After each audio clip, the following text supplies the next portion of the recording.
Assalamualaikum warahmatullahi wabarakatuh.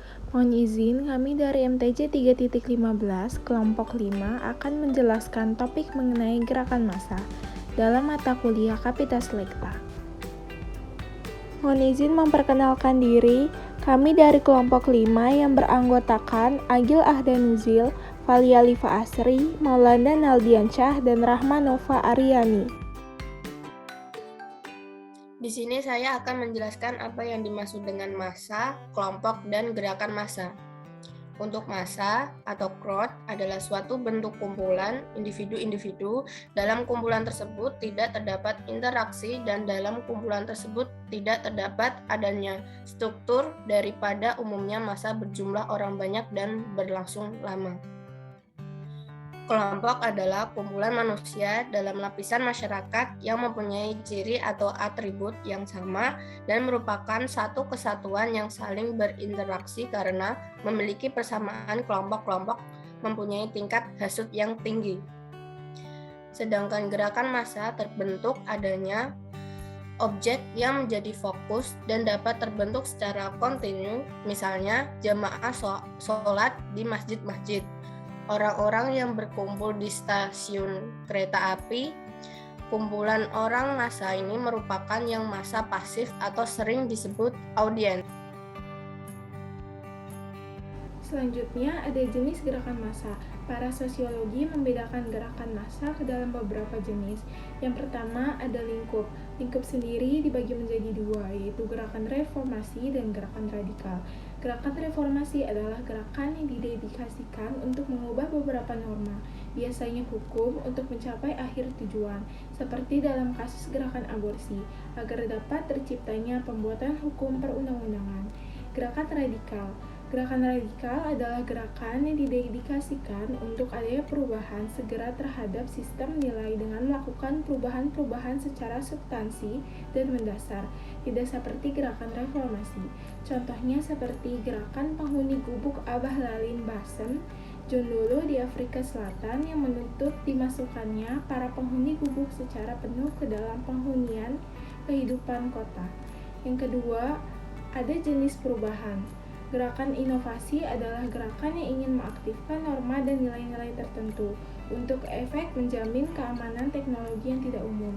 Contohnya seperti gerakan inovasi solusi COVID-19.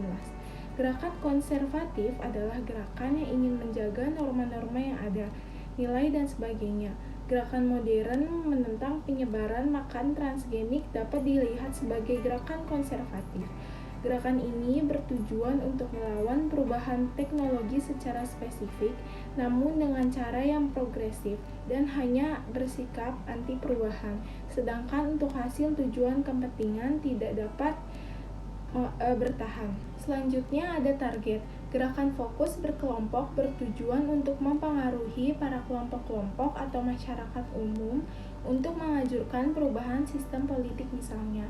Beberapa kelompok ini akan berubah dan bergabung dengan partai politik, tetapi tetap banyak yang berada di luar sistem partai politik. Gerakan fokus individu yaitu gerakan yang akan berfokus atau dapat mempengaruhi secara personal atau individu. Sebagian besar dari gerakan-gerakan keagamaan akan termasuk dalam kategori ini. Yang keempat yaitu metode kerja.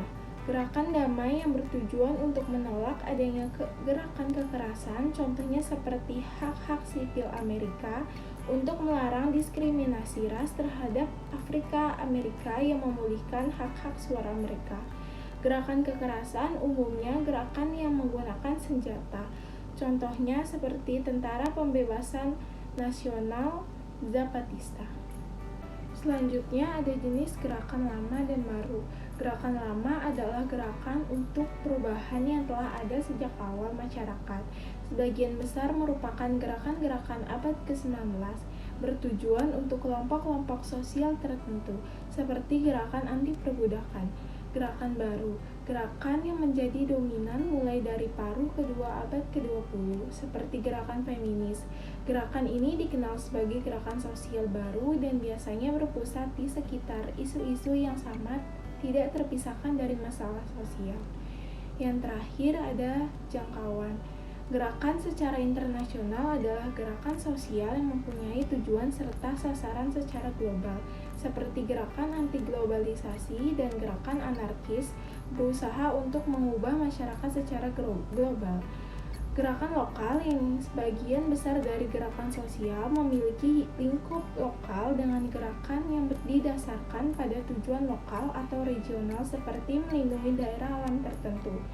Gerakan semua tingkatan adalah gerakan sosial yang berkaitan dengan kompleksitas pemerintah pada abad ke-12 dan bertujuan untuk memiliki pengaruh di tingkat lokal, regional, nasional, dan internasional. Selanjutnya akan dijelaskan oleh Taruna Agil. Tahapan pergerakan massa. Pergerakan massa yang dilakukan untuk melawan berbagai ketidakadilan dalam masyarakat dapat dilakukan dengan berbagai cara atau tahapan dalam melaksanakan pergerakan massa tersebut. Ada 5 tahapan pergerakan massa menurut studi Hanselin. Yang pertama, tahap kerusuhan dan agitatif. Tahap ini dimulai dengan tertanggungnya beberapa kelompok atau masyarakat yang mana akan membuat suatu perlawanan. Selanjutnya akan muncul seseorang atau pimpinan yang akan memimpin perlawanan tersebut. Yang kedua, tahap mobilisasi sumber daya. Tahap ini di mana gerakannya dapat membawa orang untuk ikut meramaikan serta mampu memobilisasi sumber daya seperti waktu, dana, keterampilan orang, dan untuk mendapatkan perhatian dari media massa. Yang ketiga, tahap perorganisasian. Tahap ini ditandai dengan matangnya persiapan yang dilakukan para aktivis, mulai dari pembagian kerja demonstrasi, pimpinannya melakukan atau memutuskan suatu kebijakan, sementara perangkat atau anggotanya melaksanakan tugas sehari-harinya agar gerakan sosial berjalan. Yang keempat, tahap institusionalisasi. Tahap ini di mana gerakan massa yang dilakukan sudah pada tahap telah mengembangkan suatu birokrasi. Kontrol yang ada pada gerakan massa ini berada pada penjabat karir dan akan mungkin mementingkan kepentingan atau posisi mereka terlebih dahulu.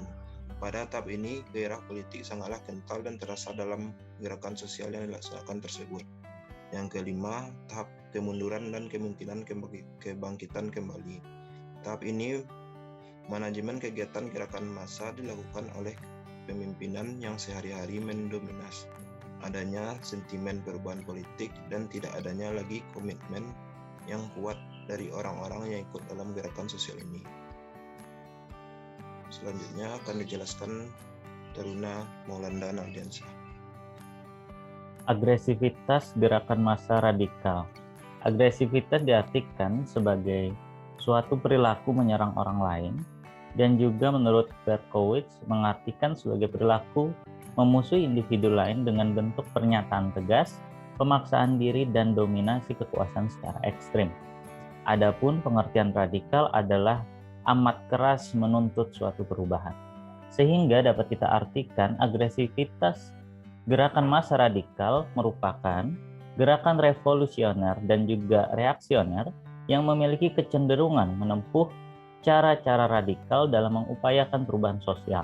Salah satu contoh cara radikal yang digunakan adalah perilaku agresif massa secara terstruktur, sistematis, dan masif untuk melakukan suatu kerusuhan dengan tujuan memberikan tekanan sosial kepada masyarakat dan tekanan politik kepada pemerintah.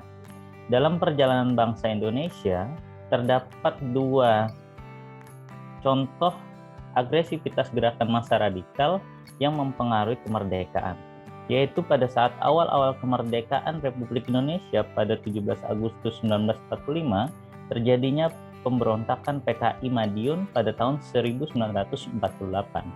PKI Madiun yang dipimpin oleh Amir Syarifuddin dan juga Musso didasarkan pada kesakithatian Amir Syarifuddin karena kabinetnya digantikan oleh kabinet Muhammad Hatta.